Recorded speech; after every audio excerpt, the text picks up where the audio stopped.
होमेस्टर कम बेट Telegram में account बनाना होता है और टेलीग्राम बूट ट्रेडिंग के नाम से इसको याद किया जाता है। इसमें टोकन मिलते हैं जिन्हें बाइनांस में फ़रोख्त करके आप कमा सकते हैं।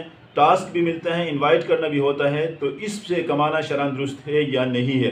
तो टेलीग्राम के ज़रिए होमेस्टर कम बेट का आपने ज़िक्र किया, उसमें 3 चीज़ें आपने बताई है कि आप तो एक आपको टोकन मिलते हैं, टोकन ख़रीदने के बाद उसको आप बाइनांस में फ़रोख्त करते हैं। तो टोकन की अपनी एक वैल्यू है, उसकी कीमत है। कीमत होने का मतलब ये होता है कि देखिए आम तौर पर लोग ये समझते हैं कि इस टोकन की कोई कीमत नहीं होती। जब कीमत नहीं है, इसको ख़रीद कर आगे बेचना दुरुस्त नहीं होता। इस तरह तो हमारी जो करेंसी है, ये सवाल लोगों का गलत है। हमारी जो करेंसी है पाकिस्तानी करेंसी, ये भी एक कागज़ है, लेकिन उसको कानूनी हैसियत हासिल होने की वजह से उसकी एक वैल्यू है। जब उसकी वैल्यू है तो हम उसको ख़रीद कर आगे बेच सकते हैं। इसी तरह बहुत सारी ऐसी चीज़ें हैं कि लोगों के यहाँ उसकी वैल्यू होती है।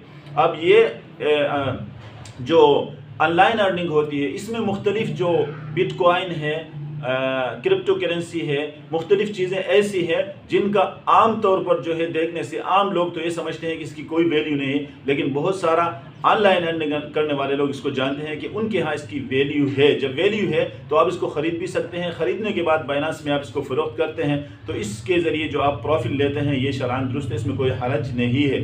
बाकी ये सवाल कि आप ख़रीदते हैं तो क्या आप अपने कब्ज़े में लाते हैं फिर इसके बाद बेचते हैं, या कब्ज़े में नहीं लाते, कब्ज़े में लाए बगैर उसको आगे भेजना दुरुस्त नहीं होता। इसके बारे में मैंने अलग वीडियो बनाई है, उसमें आप देखें।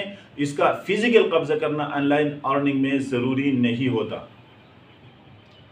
लेकिन इसमें दूसरी बात ये आपने पूछा है कि इसमें टास्क मिलते हैं। देखिए, अगर ये टास्क मिलने वाली बात उस वक्त दुरुस्त हो सकती है कि अगर आपने इन्वेस्ट ना किया हो, अगर आपने पैसे लगाए हैं तो इस सूरत में आपके पैसे इन्वेस्ट हो गए, इन्वेस्ट करने के बाद आपको टास्क मिलना ये दुरुस्त नहीं होता, इसलिए कि आपके पैसे जो इन्वेस्ट हैं उस पैसे पर आपको मुनाफा आएगा। और टास्क जब आप लेते हैं इसका मतलब आप इजारा पर काम करते हैं, और पैसे को इन्वेस्ट करना साथ साथ इजारा करना, दोनों चीज़ों को मिक्स करना दुरुस्त नहीं होता। नहा रसूलुल्लाह सल्लल्लाहु अलैहि वसल्लम अन सफ़क़तैन फ़ी सफ़क़तिन, एक मामले में 2 मामले करने से नबी सल्लल्लाहु अलैहि वसल्लम ने मना किया। लिहाजा ये जो टास्क मिलने वाली बात तब दुरुस्त होगा अगर आपने इन्वेस्ट ना किया हो। अगर इन्वेस्ट किया है तो टास्क पूरा करके पैसे कमाना दुरुस्त नहीं है।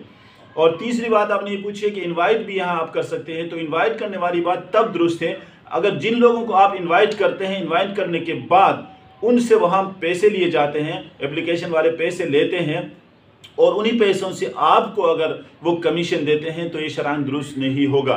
इनवाइट करने की सूरत में वो लोग आते हैं लेकिन उनके पैसों से आपको पैसे नहीं दिए जाते, आपको एप्लीकेशन के ऑनर हैं वो आपको पैसे देते हैं, तो इनवाइट करना दुरुस्त है। लेकिन यहाँ आमतौर पर यही होता है कि उनसे पैसे लेकर वही पैसे आपको दिए जाते हैं। लिहाजा इनवाइट से अवॉइड किया जाए, इनवाइट जो है इससे परहेज़ किया जाए। और इसी तरह जो है टास्क मुकम्मल करने की सूरत में अगर ये फ्री है तो जायज़ है, अगर आपने इन्वेस्ट किया है तो इस चीज़ को ख़रीदना बेचना वाला अमल होगा।